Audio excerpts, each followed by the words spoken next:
Welcome to the jungle, or, Zimbabwe. Zimbabwe, land of majestic elephants, breathtaking landscapes, and, wait for it, ancient stone ruins. Yes, you heard right, forget the pyramids, forget Stonehenge. Zimbabwe's got its own brand of badass historical sites. And the granddaddy of them all, the Great Zimbabwe Ruins. They call it the City of Stone Towers, which honestly is a bit on the nose, don't you think? I mean, have you ever seen a city made of rubber chickens? Point is, it's a sprawling complex of stone walls, towers, and enclosures that would put your average medieval castle to shame. So, what's the deal with this place, you ask? Well, buckle up, Buttercup, because we're about to take a wild ride through history, mystery, and more sarcasm than a Larry David stand-up routine. Here's the thing about history. Sometimes it's more fun to make stuff up, and the Great Zimbabwe Ruins are like a blank canvas for the imagination. We're talking about a massive stone city, built centuries ago in sub-Saharan Africa with no written records. Naturally, everyone and their pet conspiracy theorist has a theory. Ancient aliens? Check. Lost city of Atlantis? Why not? Built by a civilization so advanced they made the iPhone look like an abacus? Sure, let's go with that. The truth, as always, is probably a lot less exciting. But hey, who am I to judge? I once spent a week convinced that my local bodega was a front for the Illuminati. Spoiler alert, they just make a mean breakfast burrito. The point is, the lack of definitive answers is part of what makes Great Zimbabwe so damn interesting. It's like a historical Rorschach test. You see what you want to see. Now let's talk architecture. I'm not talking about your fancy pants, Frank Lloyd Wright, falling water on your head kind of architecture. I'm talking about big-ass rocks carefully piled on top of each other without a drop of mortar in sight.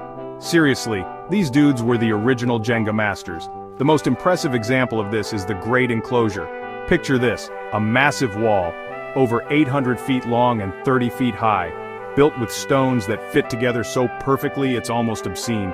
I mean, I get nervous trying to parallel park my car, and these guys were out here building the Stone Age equivalent of the Burj Khalifa. And don't even get me started on the conical tower. This towering structure, which looks like a giant stone ice cream cone, is one of the most iconic features of the site.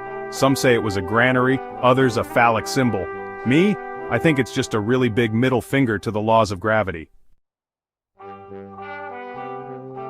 Let's be real, the Great Enclosure is the main event here. This isn't just any old pile of rocks, it's a testament to the ingenuity and craftsmanship of the people who built it centuries ago. It's like the Beyoncé of Great Zimbabwe, standing tall and proud, commanding attention from all who visit. This massive walled area was once the royal residence, and let me tell you, these kings knew how to live. The walls themselves are a marvel, constructed without mortar, yet standing strong through the ages. We're talking prime real estate with panoramic views and enough space to swing Imagine waking up every day to the sight of rolling hills and vast landscapes. Inside the enclosure, you'll find all sorts of cool stuff, like the remains of houses, platforms, and other structures that hint at the daily lives of its inhabitants, and even a secret passage. These pathways were likely used for both practical and ceremonial purposes, adding an air of mystery to the place. Okay, it's probably not that secret, but it sounds cooler that way. The passageways are a testament to the complex and thoughtful design of the enclosure.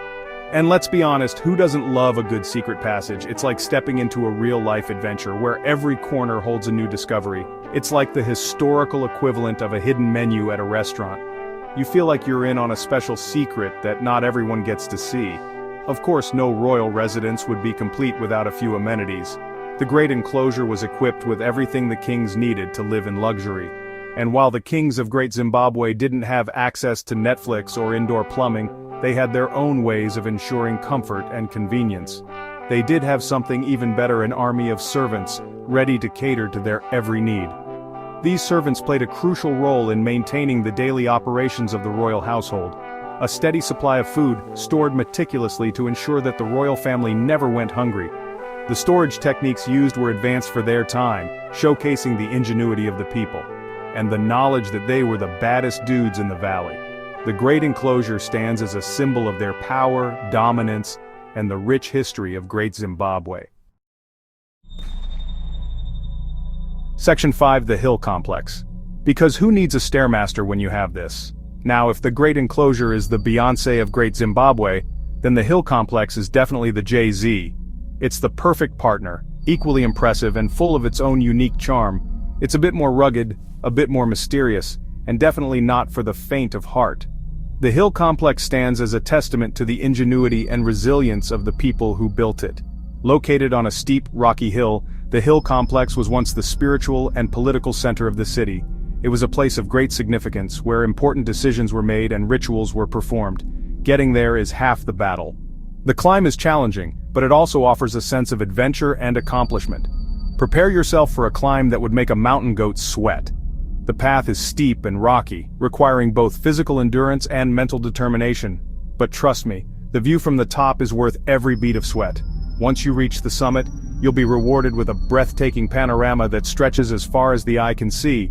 From here, you can see the entire ruins complex, stretching out before you like a scene from an Indiana Jones movie. It's a sight that will leave you in awe of the ancient civilization that once thrived here. The hill complex is also where you'll find some of the most intriguing and enigmatic structures at Great Zimbabwe, each with its own story to tell, like the so-called Western Enclosure and the Parallel Passage. These structures are marvels of ancient engineering, showcasing the skill and creativity of their builders. No one really knows what these structures were used for, adding to the mystery and allure of the hill complex. Theories range from royal residences to ceremonial sites, but that doesn't stop people from coming up with all sorts of crazy theories. Whether you're an archaeologist, a historian, or just a curious traveler, the hill complex offers a fascinating glimpse into the past. Section 6. Myths, Legends, and Other Tall Tales. Speaking of crazy theories, let's talk about the myths and legends surrounding Great Zimbabwe. This ancient city, shrouded in mystery, has been the subject of countless stories and speculations. From its origins to its purpose, every stone seems to hold a secret waiting to be uncovered. Over the centuries, this place has inspired more tall tales than a fisherman with a hangover. The sheer scale and complexity of the ruins have led many to believe in supernatural explanations. Some say it's the biblical city of Ophir, the source of King Solomon's gold. This theory suggests that the wealth and grandeur of Great Zimbabwe were so immense that they could only be linked to the legendary mines of Ophir. Others believe it was built by a race of giants who used their incredible strength to move the massive stones. This idea, while far-fetched, speaks to the awe and wonder that the ruins inspire in those who visit.